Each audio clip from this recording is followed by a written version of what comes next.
नमस्कार दोस्तों, स्वागत है आप सभी का आपके अपने YouTube channel the study world में। मैं हूं यशवी पांडे। आज के इकोनॉमिक सीरीज के इस लेक्चर में हम बात करने वाले हैं the economic theory of democracy के बारे में। ये एक ऐसी थ्योरी है जिस पर आमतौर से जो कंटेंट है वो उतना ज्यादा अवेलेबल नहीं है। उसका एक रीजन ये है कि ये जो थ्योरी आई, या सीधे कहें तो जो ये किताब आई, क्योंकि ये किताब का नाम है an economic theory of democracy, तो ये किताब एक्चुअली आई 1957 में। इससे पहले ये टेक्स्ट एग्जिस्टेंस में थी नहीं। तो जो भी चीजें इसके बारे में समझी जानी लिखी पढ़ी गई वो 1957 के बाद पढ़ी गई। अब सवाल ये उठता है कि ये इकोनॉमिक थ्योरी ऑफ डेमोक्रेसी किस तरीके से आज की इकोनॉमिक डेवलपमेंट में रेलिवेंट थ्योरी है। क्योंकि हम जो भी आजकल थ्योरीज पढ़ते हैं, as a matter of fact, अगर हम माइक्रो इकोनॉमिक्स की बात करें जिसमें MACRO स्पेलिंग है, मैक्रो इकोनॉमिक्स जिसे हम कहते हैं, तो मैक्रो इकोनॉमिक्स में क्या है कि पूरा जो हमारा सिस्टम है, इकोनॉमी का जो सिस्टम है, उसे इंटीग्रेटेड वे में हम डिस्कस करने की कोशिश करते हैं। तो ऐसे में ये समझना जरूरी हो जाता है कि ये जो लेटेस्ट थ्योरी है, लेटेस्ट से मेरा मतलब कि 1957 की आई हुई इकोनॉमिक थ्योरी ऑफ डेमोक्रेसी, ये किस तरीके से रेलिवेंट है। और चूंकि BLLB के कोर्स में लखनऊ यूनिवर्सिटी ने अपने यूनिट फर्स्ट में ही ये टॉपिक डाल दिया है, तो ये बड़ा इंपॉर्टेंट हो जाता है कि थोड़ी सी जानकारी इसके बारे में हो। पहले जो शॉर्ट नोट्स आते थे तो इस पर शॉर्ट नोट्स लिखने को आता था, लेकिन संभव है कि कभी कभी इसके साथ 2 क्वेश्चन दे करके A और B करके फुल लेंथ में सवाल पूछ ले। तो इस नाते ये लेक्चर जरूरी था हमें आपके साथ साझा करना, और इस पर हम आज डिस्कस करेंगे। तो सबसे पहले समझते हैं इकोनॉमिक थ्योरी ऑफ डेमोक्रेसी है क्या। तो ये एक टेक्स्ट बुक का नाम है जिसको एंथनी डाउन्स ने लिखी थी और जो 1957 में पब्लिश हुई थी। ये इसकी बेसिक जानकारी है। अब अगर हम थोड़ा सा टेक्स्ट बुक के अंदर और चले, क्योंकि जो हमारा क्वेश्चन आना है वो इसी किताब के बहुत सारे एस्पेक्ट को जोड़ करके आना है, तो इस किताब के बारे में थोड़ा और जानना जरूरी है। ये किताब टोटल 4 चैप्टर्स में लिखी गई है, यानी 4 चैप्टर्स हैं। जैसे आपका कॉन्स्टिट्यूशन चैप्टर्स वाइज लिखा गया है, वैसे ये 4 चैप्टर में किताब लिखी गई है और टोटल 4 पार्ट में ये किताब है और टोटल 16 चैप्टर है। इसका ये मतलब हुआ कि जो पूरी किताब है वो 16 अध्यायों में और 4 भागों में बांटी गई है। अब सवाल ये उठता है कि ये जो 4 अलग अलग पार्ट्स हैं इसमें क्या है। तो बहुत डिटेल में ना जाकर के मैं आपको थोड़ा सा अगर ब्रीफिंग करने की कोशिश करूं, तो जो पहला यानी कि फर्स्ट जो पार्ट है उसमें इंट्रोडक्शन है, जो इनका मॉडल है, इकोनॉमिक थ्योरी ऑफ डेमोक्रेसी का मॉडल है, उसमें इंट्रोडक्शन जो है वो फर्स्ट पार्ट में है। इसके बाद जो सेकेंड पार्ट की बात की जाती है, इसमें जो है इन्होंने जो इकोनॉमिक थ्योरी ऑफ डेमोक्रेसी से रिलेवेंट चीजें हैं, जैसे कि वोटर्स की रैशनैलिटी, इन सब चीजों को डिस्कस किया है।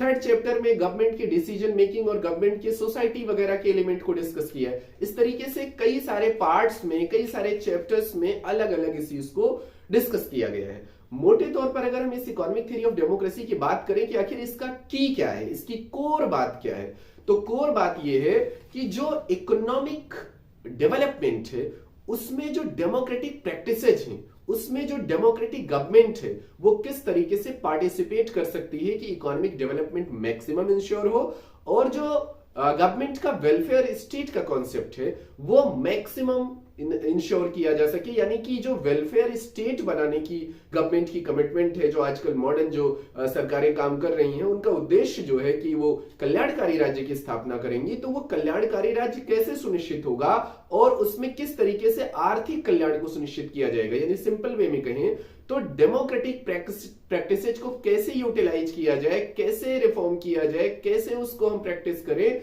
कि मैक्सिमम इकोनॉमिक डेवलपमेंट इंश्योर हो सके। ये जिस्ट है इस थ्योरी का। अब बात आती है, जब डेमोक्रेटिक प्रैक्टिसेज की बात कर दी जाती है तो थ्योरी में कई सारी चीजों को लेकर के बात की गई है। स्पेशली जो पहली चीज बहुत इंपॉर्टेंट है, आप सबको समझने वाली है, वो एक्चुअली है रैशनैलिटी के बारे में। ऐसा माना जाता है कि जो वोटर होता है उसमें एक कॉमन रैशनैलिटी पाई जाती है। एंथनी डाउन्स भी इस बात से एग्री होते हैं कि वोटर्स में कॉमन रैशनैलिटी पाई जाती है, लेकिन वो जो वोटर्स है उन्हें 3 तरीके के वोटर्स में डिवाइड कर देता है। वो कहता है एक वो वोटर्स होते हैं जो अवेयर होते हैं और वो ज्यादा इकोनॉमी में वो ज्यादा पार्टीज में या ज्यादा पार्टी के इलेक्शंस में या वोटिंग में ज्यादा पार्टिसिपेट नहीं करना चाहते। दूसरे वो होते हैं जो बिल्कुल भी न्यूट्रल वोटर होते हैं, यानी कि उन्हें कोई फर्क नहीं पड़ता कोई आए सत्ता में कोई ना रहे सत्ता में। तीसरे वो होते हैं जो कंफ्यूज्ड होते हैं, जिनके पास खुद से निर्णय लेने की क्षमता नहीं होती। तो इस तरीके से उन्होंने 3 वोटर्स कहे।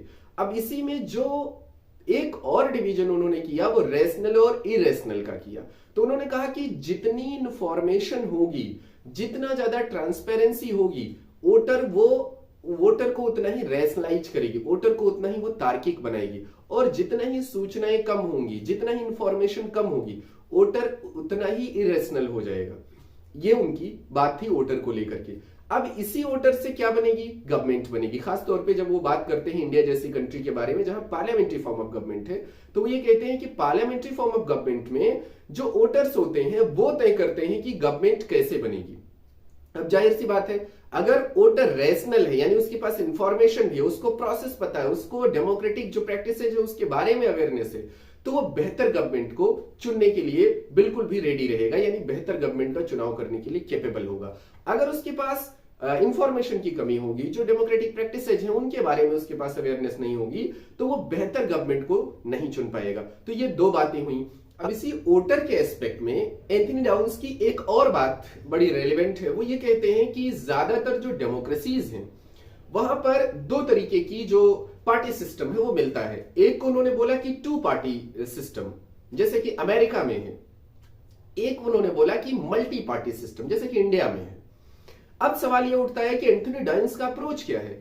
तो उन्होंने कहा कि जो वोटर्स होते हैं, जहां पर 2 पार्टी इलेक्शन की प्रोसेस है, 2 ही राजनीतिक दल जो है वो देश की राजनीति को तय करते हैं, उसमें दोनों party similar interest, similar election political issues को रख करके जो वोटर्स होते हैं उन्हें कन्विंस करने की कोशिश करती हैं। ऐसे में यह होता है कि जो पार्टीज होती हैं वो डेवलपमेंट के बजाय ज्यादातर फोकस करती हैं अपनी पॉलिटिकल जो पावर है उसे जो है होल्ड रखने में, पॉलिटिकल पावर को लगातार कैप्चर करके रखने में।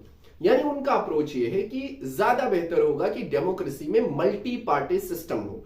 उन्होंने कहा मल्टी पार्टी सिस्टम होने की वजह से जो रीजनल प्रॉब्लम्स होंगी वो भी एक्सप्लोर हो पाएंगी, और दूसरे ज्यादा कॉम्पिटिटिव एनवायरनमेंट बनेगा। तो ज्यादा कॉम्पिटिटिव एनवायरनमेंट होने से यह फायदा होगा कि जो पार्टीज होंगी वो अपने पॉलिटिकल एजेंडा सेट करने के बजाय, वो अपने पॉलिटिकल इश्यूज पर ज्यादा फोकस्ड होने के बजाय डेवलपमेंट पर काम कर पाएंगी, और इससे बेहतर डेवलपमेंट इंश्योर होगा। तो इस तरीके से एंथनी डाउन्स ने जो 2 पार्टी और मल्टी पार्टी एस्पेक्ट था उस पर बात की। उसके बाद उन्होंने ये कहा कि अगर हम उसके पूरी थ्योरी के कंक्लूजन को एक समराइज वे में देखने की कोशिश करें, कंक्लूड करने की कोशिश करें, तो उन्होंने कहा कि जो इकोनॉमी है उसमें जो डेमोक्रेटिक प्रैक्टिसेस हैं उनका बहुत बड़ा रोल है। जितना ही ज्यादा इकोनॉमी एक्सपैंड करती है, इकोनॉमी में प्रसार होता है, उतना ही ज्यादा ये होता है कि एफिशिएंट डिसीजन मेकिंग की जरूरत होती है। गवर्नमेंट से ये अपेक्षा होती है कि वो बहुत ज्यादा बेहतर डिसीजन ले पाए, ज्यादा पॉलिसीज को बेहतर बना पाए। तो अगर डेमोक्रेटिक प्रैक्टिसेस अच्छी नहीं होंगी, जो गवर्नमेंट चुनी जाएगी वो बेहतर नहीं चुनी जाएगी, तो उससे ये नुकसान होगा कि वो ज्यादा एफिशिएंट, ज्यादा क्विक, ज्यादा क्लियर, ज्यादा फ्रूटफुल डिसीजन लेने में कैपेबल नहीं होगी, और अल्टीमेटली इसका नुकसान होगा कि जो इकोनॉमिक डेवलपमेंट है वो पीछे रह जाएगा, और जो पॉलिटिकल इश्यूज हैं, जो पॉलिटिकल एजेंडे हैं, उनके आधार पर सरकार अपना जो है काम करती रहेगी। तो अल्टीमेटली ये बात समझने वाली है कि एंथनी डाउन्स 1957 में इस बात को इवेल्युएट करने की कोशिश कर रहे हैं कि कैसे अब जब दुनिया भर के ज्यादातर देशों में डेमोक्रेसी आ चुकी है, लोकतंत्र आ चुका है, तो उस लोकतंत्र से जो आर्थिक हित हैं, जो आर्थिक विकास है, जो आर्थिक ग्रोथ है, उसे इंश्योर किया जाए, और इसमें किस तरीके से जो डेमोक्रेटिक प्रैक्टिसेज हैं, वो जो डेमोक्रेसी है वो कंट्रीब्यूट कर सकती है। क्योंकि हर समय जो इकोनॉमिक डेवलपमेंट रहा है उसमें फॉर्म ऑफ गवर्नमेंट का बहुत बड़ा रोल रहा है। तो ऑब्वियस सी बात है डेमोक्रेसी भी एक फॉर्म ऑफ गवर्नमेंट है, और वो किस तरीके से मैक्सिमम कंट्रीब्यूशन दे सकती है इकोनॉमिक डेवलपमेंट को इंश्योर करने के लिए, यही जो है वो जिस्ट है, यही सार है इकोनॉमिक थ्योरी ऑफ डेमोक्रेसी का, जो कि एंथनी डाउन्स ने अपनी किताब में एक्सप्लेन किया है। Thank you very much. मिलेंगे अगले लेक्चर में। इस लेक्चर को फिलहाल यहीं पर वाइंड अप करते हैं। जुड़े ही रहे हमारे साथ। अगर आपने अभी तक चैनल को सब्सक्राइब नहीं किया तो इसे सब्सक्राइब करें, लाइक करें और शेयर करें। Thank you very much.